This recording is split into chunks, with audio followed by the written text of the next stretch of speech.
Morning, Jim. How you doing? Good morning, Ron. I'm doing well. I'm excited to have you on the show because you and I saw each other at the Club Entrepreneur event, Club E in Minneapolis, and you were on a panel explaining your exit with a couple other gentlemen. And I give you lots of props for getting up there and being able to do that because it took us a while to kind of jump in and reflect. And I wanted to have you on the show because you got a really cool story that I wanted to dive into. So for our listeners, maybe just give us a backdrop on, where you started your career and then where did you have that entrepreneur seizure that all of a sudden just made you decide to jump into the entrepreneurship world? Sure. Well, first of all, thanks for having me on, and I'm more than thrilled to tell my story. It's interesting. My career really started, at least my education. I went up to UMD, and I was going to be I was pre-med, and I spent 4 years up there getting my chemistry degree. And in the fourth year, I realized that I wasn't going to get into medical school. And so I decided to take a turn into engineering and ended up going to University of Wisconsin-Madison. And then I got my engineering degree and came back to Minneapolis and started working for a connector manufacturer. And then from there, I started to realize that every job I had as I progressed, I always was in the frame of mind that I could do it better. And so what I had decided at that point in time is that I would build a foundation, and the foundation was going to be technology, and then I was going to build a foundation in business, and then at some point I was going to venture off on my own. And that journey brought me to Boston, and I ended up getting mentored with a gentleman at GTE that was on the business side of GTE, and he taught me the ropes on the business end. And so then when I decided to come back to Minneapolis, which I was originally from, I ended up going to a company called Rosemont, which turned into Emerson, and got into the pressure and temperature business and spent about 5 years there And you're in learning the engineering ropes. the whole time doing this, right? I was in engineering. I was in engineering slash project management during this period of time, and learn the engineering part of it, which was the technology, which to me meant manufacturing, meant vendor approval, meant processes, SOPs, learning drawings, and at the time they were CAD drawings. So I really spent about the first, I'd say, 10 years of my career really building the technology foundation of my of my experience. And about third year into working at Rosemont, I was running an engineering group there. And I decided that I was the oldest one in the group. And I said, where do old engineers go? And at the time, I was maybe 33 years old. And everyone in my group was somewhat younger than I was. And I looked around, and sure enough, older guys like me at the time got into marketing. And so I made my way into a marketing role at Rosemont and spent about a year and a half doing that. And then, and I got to know that between the engineering part of that business and then the marketing side of that business, I got to know the pressure and temperature business, quite well from all aspects of it, from manufacturing to marketing. And then I started getting involved with customers. And in the fifth year at Rosemont, I looked around again and I said, well, where do old marketing people go? Well, sure enough, they get into sales. And so I decided that would be my next stop. And I started to look around. And at the time, of course, there was no internet and there were just recruiters. And so I contacted a recruiter and told him what I was looking for. And he ended up placing me in a small family business, and that was specific in temperature. And they were kind enough to give me a crack, and they hired me. And for the next 5 years, I learned the sales side of technology. And during that time, I was able to double that business. And in that period of time, I said, well, clearly the next step is getting my own business. And so I stepped aside from that business. And a year later, I had purchased my company, which was the RTD company that was up in Cambridge, Minnesota at the time. It was a family-run business, probably less than 2.5 million in sales, and I got them to eventually sell me the business. And it was a process to learn that, because I had never bought a business. The biggest thing I ever bought was a house, and I learned the ins and outs of working with the banks and with family run businesses as RTD was, and I took it from there. That was it. That was in the middle of it was June of 2001. I purchased that business. So what I love about your story is because you bought a business, and then so you learned so much through that process, and then you ended up exiting your RTD company that you ended up growing. So I want to focus maybe more on the end part of it Sure. of all the things you learned, but I think I do want to tack on how you went through the purchase process of this, because what were some of the things that you learned? As you said, you had only bought a house at this point, but can you just, what was the process? How did you kind of structure the deal, and what did the transition look like as you were going in there? I tell you, I had a neighbor at the time that was general manager of one of the big Cargill divisions, and Cargill, was growing their business through acquisitions. And he gave me a piece of advice that I used when I purchased his business. And he said, whatever you do, get the longest terms you can to buy that business, which meant, don't put all the money down at once. Don't borrow all the money at once. And what it really came down to is I ended up buying this business with no money down. I borrowed a third of the purchase price from the bank, and I got the seller to self-finance the other 2/3 at a 5% interest rate over a 15-year timetable. And good negotiation. I did not realize how valuable that was, because at the end of the day, the thing that everybody will tell you when they own a business and they run a business, big or small, it's cash flow. And that cash, that was one of the biggest debts we had, obviously, going into the business. And we were able to cash flow it with good revenue coming in, and not eat into our cash, because we were way undercapitalized. But we overcame that by bringing in revenue and minimizing our output. So when you were doing that, obviously because you're a buyer, and I'm sure will flush out later in your story, but when you're doing that, did you ever once think how you didn't want to be them with those terms? Like you literally wanted the opposite? Well, 100%. I mean, it was, I would never have done that yourself. I certainly wouldn't have sold my company in that realm. But the person I bought it from was up in a bit north of the Twin Cities, which is roughly 50 miles north. And the question that I asked him is if you don't sell it to me, what's your exit strategy? I mean, how are you going to get out of this business? Who is going to buy this business at this price? I was able to give him a little bit of a premium in buying the business because of the terms, and because I knew the industry. And by knowing the industry, I knew I could grow that business quickly and make up for any of the deficits I had inherited, which was undercapitalizing, which was the first one.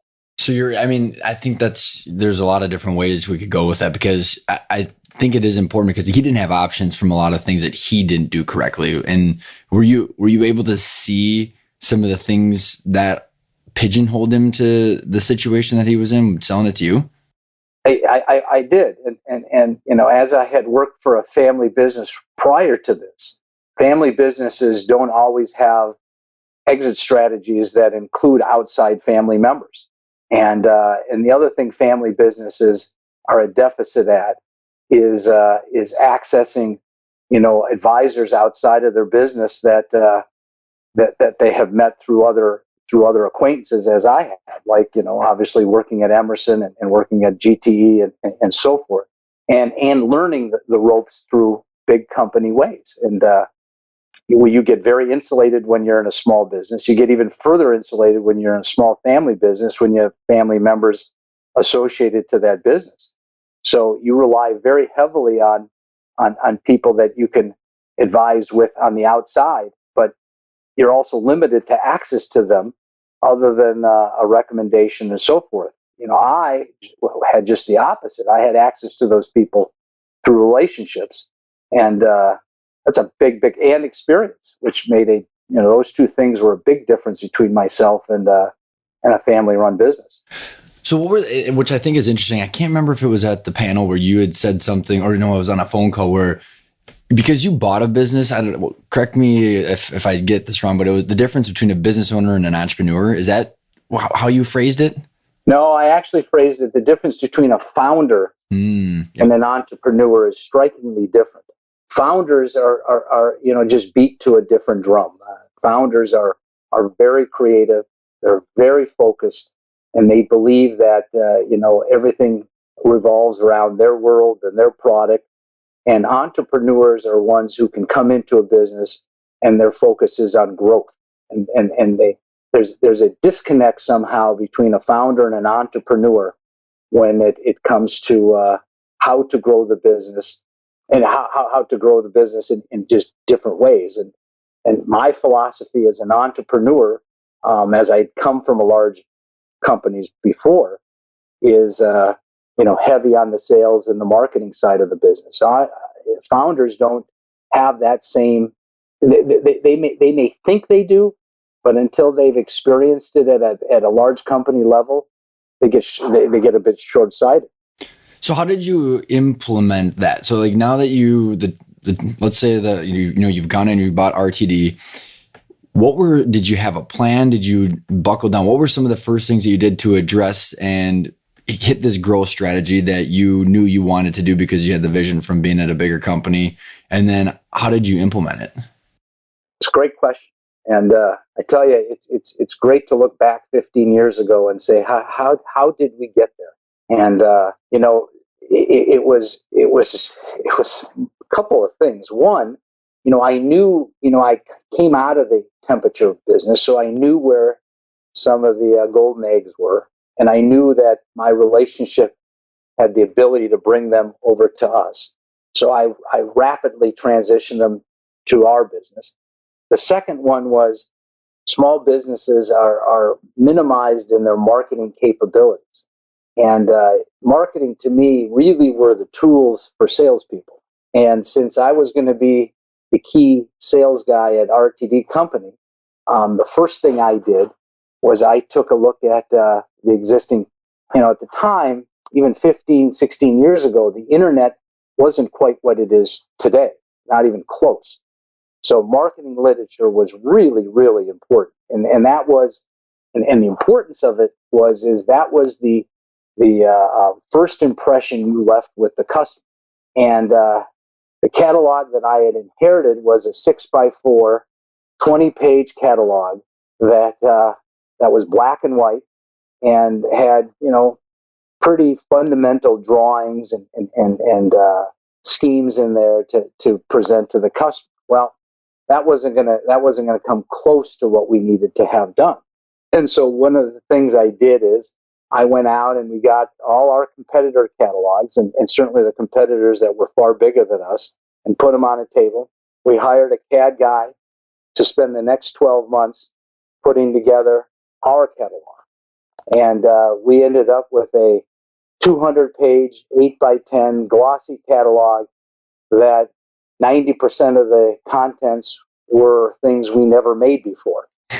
But how did that freak out your employees that you were now? It was a very calculated risk, to say the least. It didn't sit well, but I had enough confidence in our folks, and I had two partners that really did a good job, and one of them was on the operations side, and one of them was on the engineering side, and between the two of them, I knew we could get the products that we needed out the door, and I knew I could sell ahead of them and get what we needed to our customer, and sure enough, we did. It was to say that I created chaos would probably put light on it. But what we did do is we started seeing double-digit growth very, very quickly, and we were able to keep up with that growth and sustain that growth and get us ahead of our capital needs and make us very, very cash positive within the first year. So very. Let's peel that apart, because I think I'm probably more in the spectrum of where I would do what you did, which is sell the unknown and then figure it out. And I do know that it takes a special blend of people to actually make that executable. But, as you're doing this, one of the, couple of questions I've got is, what was your goal? Was it a financial goal? Was it just to become cash positive? Because I think, a lot of entrepreneurs get stuck in this growth for growth's sake, just to beat your rivals or to show that you can do it just as well as, Emerson could do it. But, how did you judge yourself? And what were some of the benchmarks that allowed you to get the feedback of how well you were doing? Yeah, that's a great question to reflect back on. And, my goals were very self-imposed. And, I felt if we weren't double-digit growing, we were going to go backwards. And by that I meant is that if you aren't bringing on new customers that land in your top 10, you have to be in the frame of mind you're going to lose one or two customers in that top 10. So I knew I had to keep that pace up. I didn't necessarily have an ultimate goal or a ultimate revenue mark for us. I just knew that each year we would approach it with a minimum of 10% growth, and we would continue to be cash positive and profitable, and continue to grow by volume and by the types of work we ended up ultimately getting. And so we did that for almost 12 years, other than 08 and 09. Was there any major ripple effects for that for you guys? It wasn't. And it's very interesting. One of the philosophies I had, and I held it very close to myself, and that was that we were going to bank. We were going to have a steady stream of cash, so we would self-fund ourselves. And from the very, very beginning, I think one of the things business owners that I have met along the way, once they see a steady stream of cash, they pull it out and they bonus themselves out. I didn't do that, and I didn't do that. And when I did it pretty conservatively over the first 5 years, and continued that philosophy moving forward. And I held a strong cash basis in the business. So when 08, 09 hit, instead of divesting in the business, I reinvested in the business. And we shot out by the middle of 09 because we were putting money back into the business because we had it. That also gave us the ability to never dip into our credit line. And we never did, from the beginning to the end. That's amazing. I mean, there's a lot of entrepreneurs that can't say the same.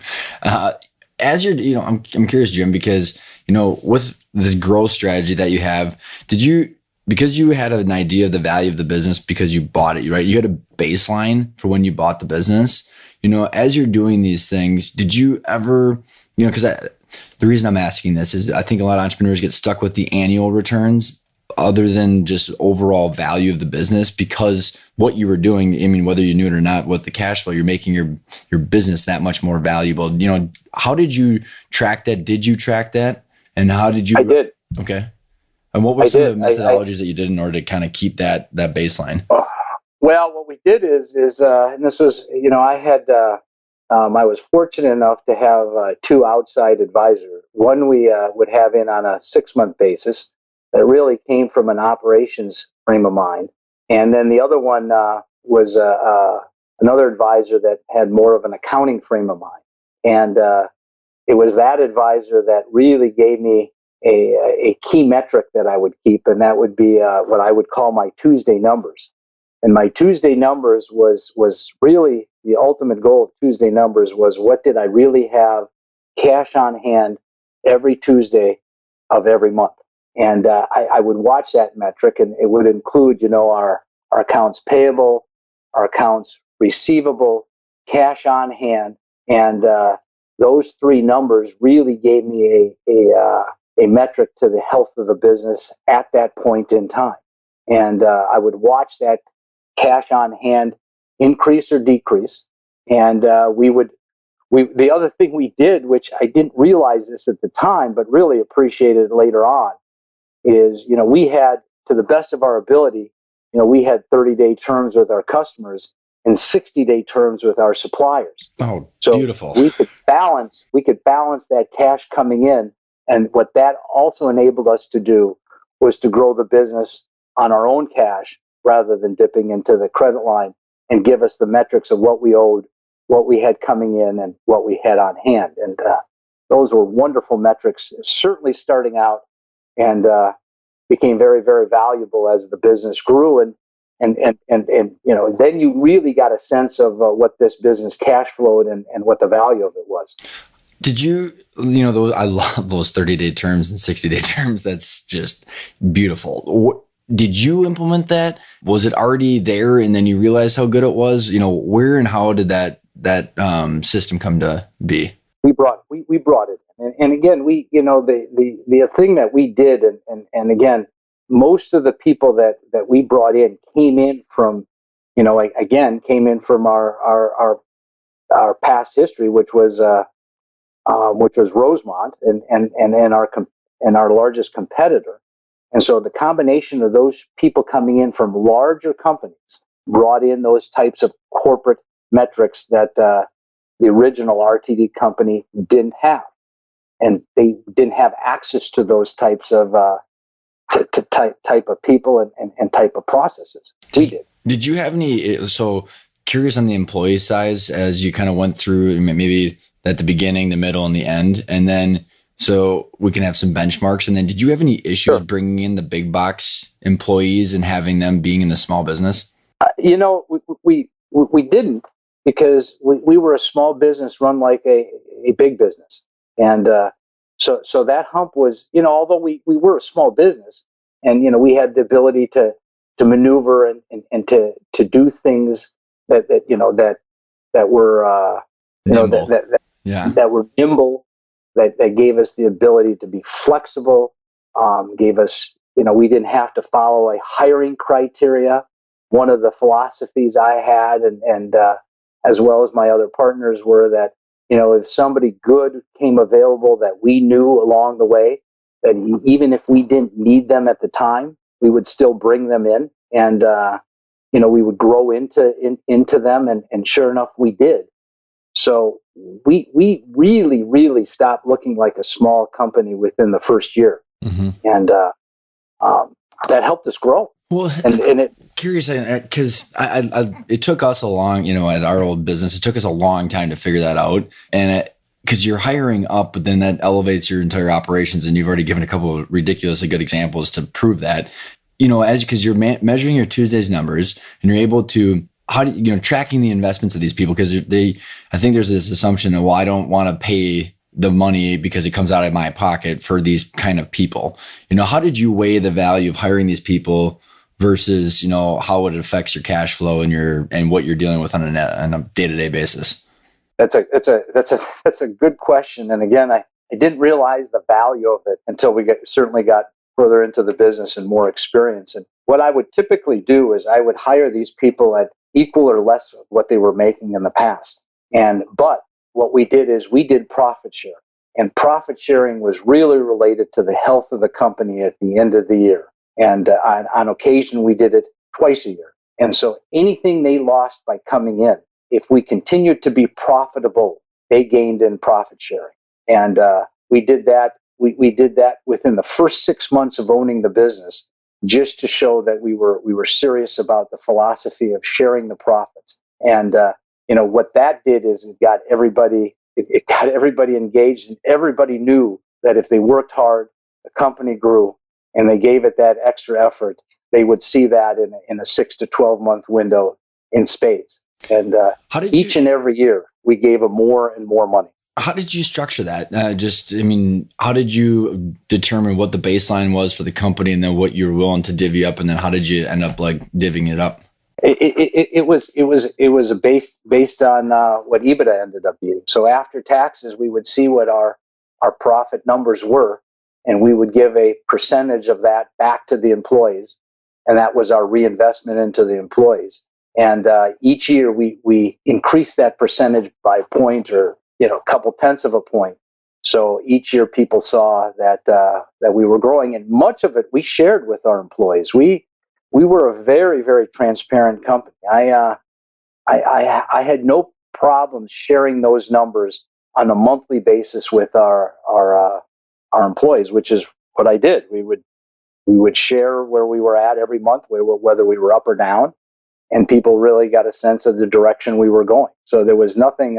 There wasn't anything hidden. You've done, I mean, so there's, there's the open book management philosophy now. I mean, I'm just curious, Jim, did you get a lot of because you've got a lot of really, really good practices that you've applied. Was there, other than some of these advisors, were there books, resources, people, or was it just the fact that you worked at the big company? Where did you bounce and get these ideas? It was really, it came internal. One of the things that I realized early on is that when I was looking to buy this business, I knew I couldn't do it alone. And so I brought in two minority partners. And, between the three of us, we had enough insight to figure out what the right things were to do to treat employees with. And certainly, everyone values their paychecks, and there's nothing more valuable than people working hard and rewarding them for it. And the three of us had that same philosophy.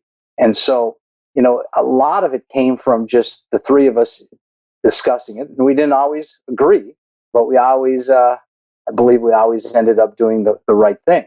The others was, I had stayed in touch with enough people outside of our doors to not be insulated. And I would pick their brains on different venues and different activities. One of the advices I got, and I'll never forget it to this day. And this was one of our solid advisors on the outside, was that when you have functions, make sure they're memorable. And so we would have, great Christmas parties. We would have, our monthly meetings were intended to be knowledgeable but interactive. So we would do things. One thing that I'll never forget as well is in 08, 09, when we hit that deep recession, instead of spending significant dollars on Christmas parties, we chose to do an in-house lunch party.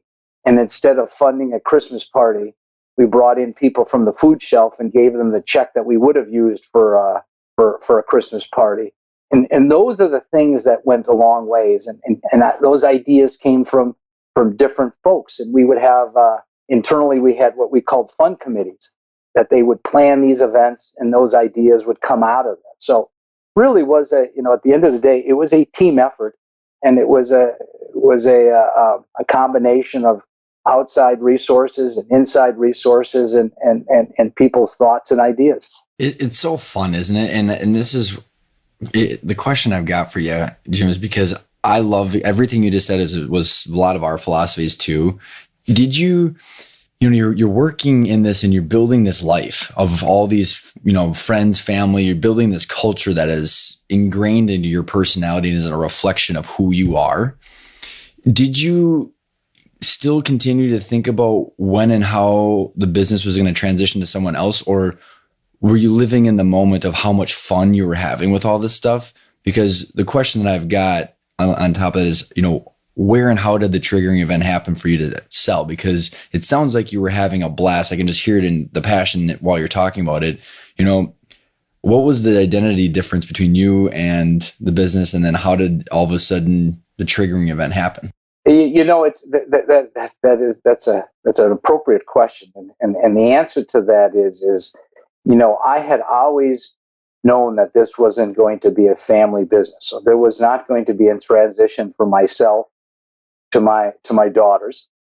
It had the opportunity of transitioning from myself to my partners, but we always, at least I always kept my options open, and my timetable came faster than I had anticipated. And that being said, was I was trying to learn and talk to people of how one goes about selling a business, and I got to know some private equity people, and they certainly lent me their ear. I got to know people who had sold their business, and I listened to what they had to say. So I always had my ears open of what that next step would be. But what ultimately happened was that one of the other things that we brought to this business is we believe that creating a patent portfolio of our technology was really, really important, protecting what we did and giving more value to the company. What ended up happening is one of our sensors that we used in the medical catheter business became infringed on, and that infringer was starting to take some of our business away. But rather than starting litigation against him, I decided to meet with them and see where they were at, made sure that they understood what that next step would be. And that conversation turned into well, rather than get into litigation, would you ever consider selling the business? And at the end of the day, they offered a price that I couldn't turn down. And coincidentally, at the same time, I was working with a private equity firm to look at a mutual acquisition we could make to grow our business and to broaden our product offering. And when they found out that I was looking to sell the business, they started making offers as well. So I played the two of them against one another, and I leveraged it and got a multiple, and the timing couldn't have been any better at the time. And so I ended up selling it in 2012. What was the time frame from the patent infringement and working with the PE to the eventual sale and the actual signing of the documents? 6 months. Wow. Yeah, 6 months. I never would have anticipated. Typically, even if you're outright selling your company, it's not going to go that quickly.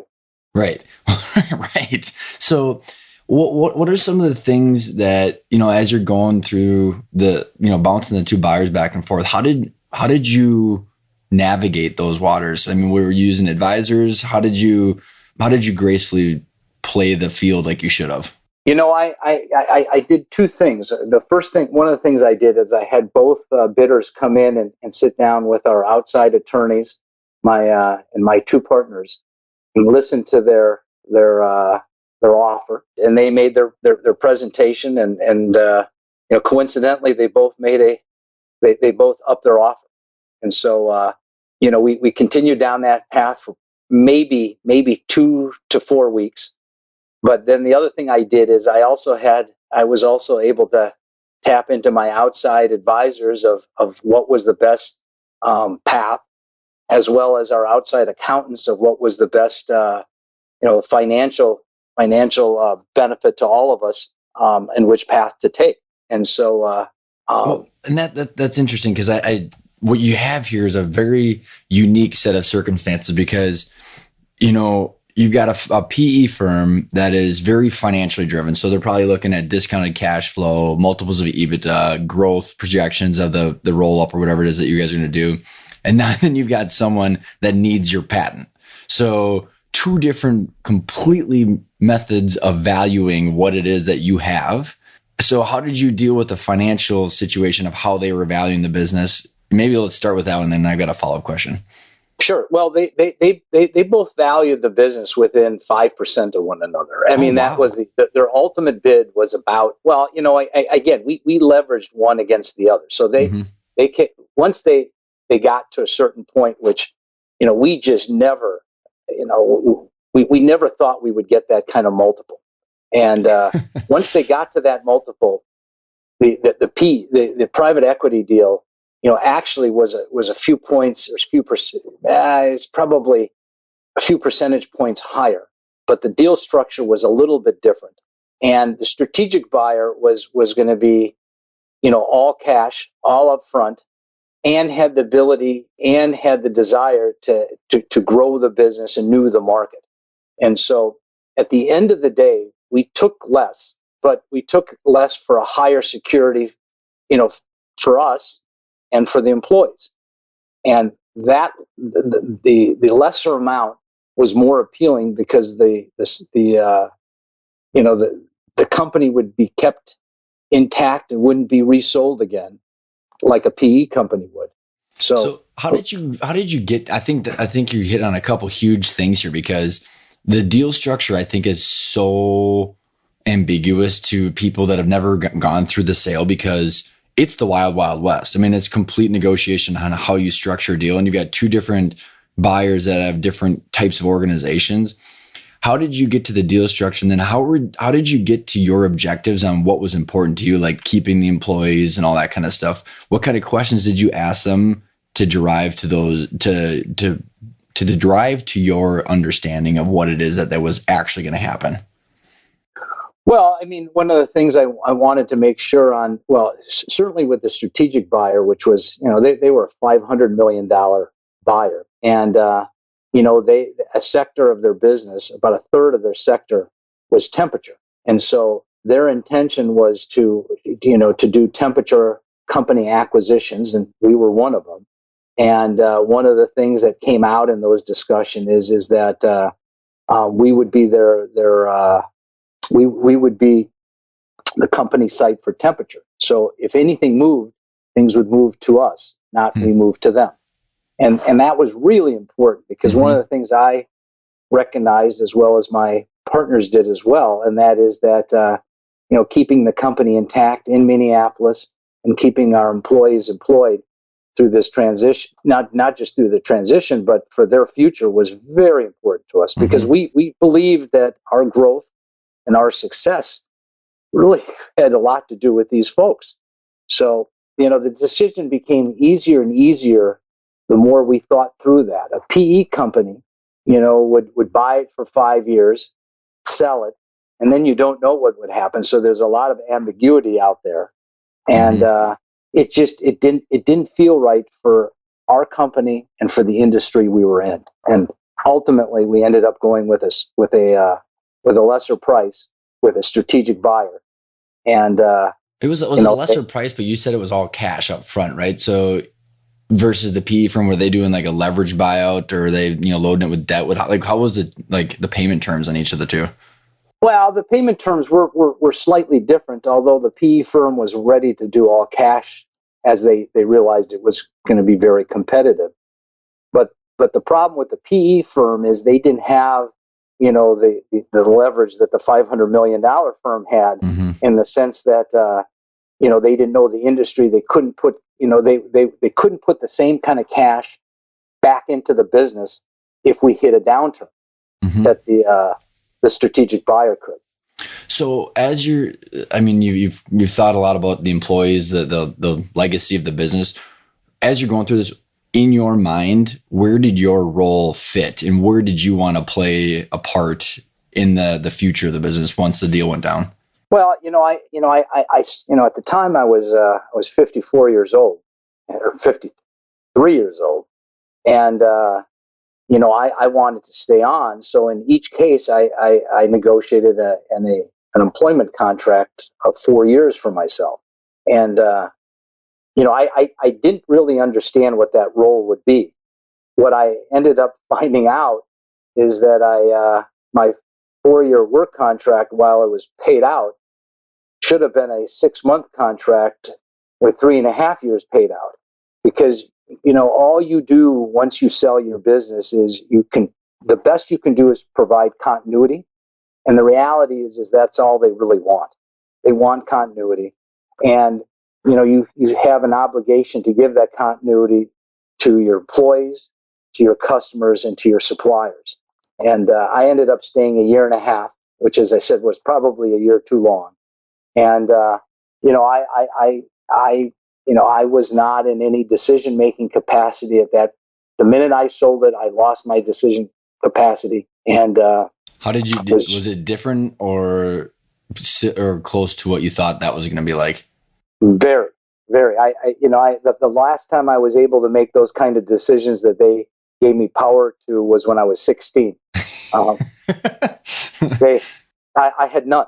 I mean, I had to have everything authorized, and from buying a pencil to taking a day of vacation, and I hadn't been in that kind of a relationship in a very, very long time. So it was gives me a stomach ache thinking about it. Yeah, well, it gave me one too, but So what, other than the decision making, well, the decision making ripples into it. And I want to kind of go back to when you were talking about all the very unique things that you did from like your events and how you were, the chief culture officer was what a lot of entrepreneurs are. How did you emotionally deal with the fact that they were now driving the culture of your business? And like, how did you process that?